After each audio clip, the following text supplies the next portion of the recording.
With calls for industry to have more ownership and more buy-in to support the vet sector, what can be done to lift their support and involvement? Is it really needed? We approach the vet sector as a sector quite different from schools and universities. The vet sector exists to provide Australians with training and recognition of skills to secure employment, expand or improve current work capacity, or to learn new careers. It is intrinsically linked to jobs and productivity. Without access to a properly functioning and funded vet sector, Australians and Australian industry will struggle to be globally competitive. We are concerned that industry leadership is required at all stages of the vet sector, but is currently concentrated mainly at describing training package outcomes via training packages. Skills Impact works with industry through industry reference committees, and these reference committees play a key role in identifying the skill requirements of their sectors. They are involved in the development of units of competency, which are better described as vocational skill standards, and the packaging of these competencies into qualifications. So, while industry has a say in the content, they have very limited influence over what the standards look like.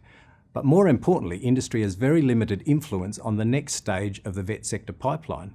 That is, what, how, and when training is delivered and how it is funded. It is our contention that a truly industry-led system, and that is what this system is often claimed to be, would have industry involved in all stages of the system, and not only at the beginning of the skills pipeline. Much of the vet sector marketplace, in our view, is dysfunctional, and this is recognised by many reports across the sector. We support significant reform to improve its function, with a good starting place being the involvement of industry in a more structured way across each part of the skills pipeline. A reformed system would ensure that enterprises have a role to play in the development of competency for learners and in supporting competency and proficiency decisions. The vet system currently places the burden of developing competency and recognising competency 100% in the hands of RTOs. We contend that this is not reasonable, efficient, effective, or practical and needs to change. An improved system would support RTOs to do what they do best, and it would support enterprises, and where appropriate industry, to contribute to the development and, where possible, even to the assessment of competency.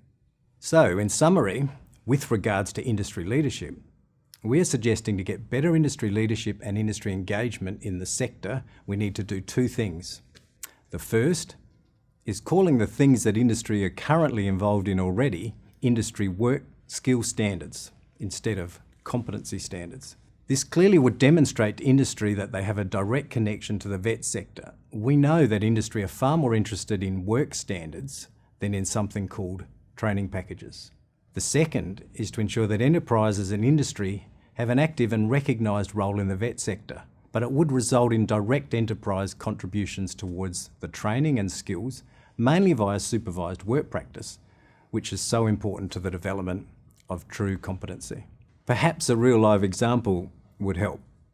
Skills Impact looks after baking qualifications. So a lot of young people enrol in a TAFE college to start their career in the baking profession.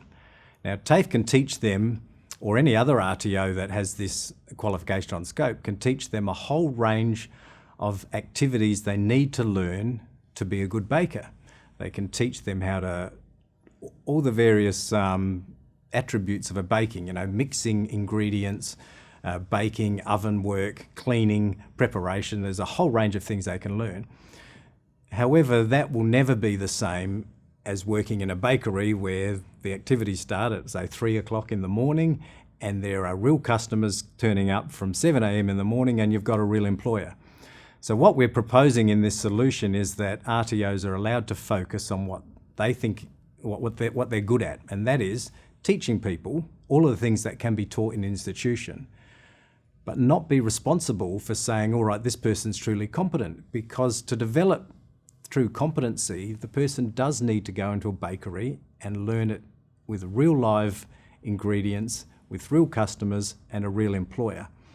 So we're suggesting the vet sector should have sort of two phases, if you like, an RTO-led phase, which an RTO signs off that someone is competent from an RTO's perspective, and then a second phase where people develop competency in the workplace. And that's an example of allowing RTOs doing what they're good at, institutionalised learning around baking, and letting enterprises do what they do well at, and that is supervise employees to deliver real life outcomes in a real workplace.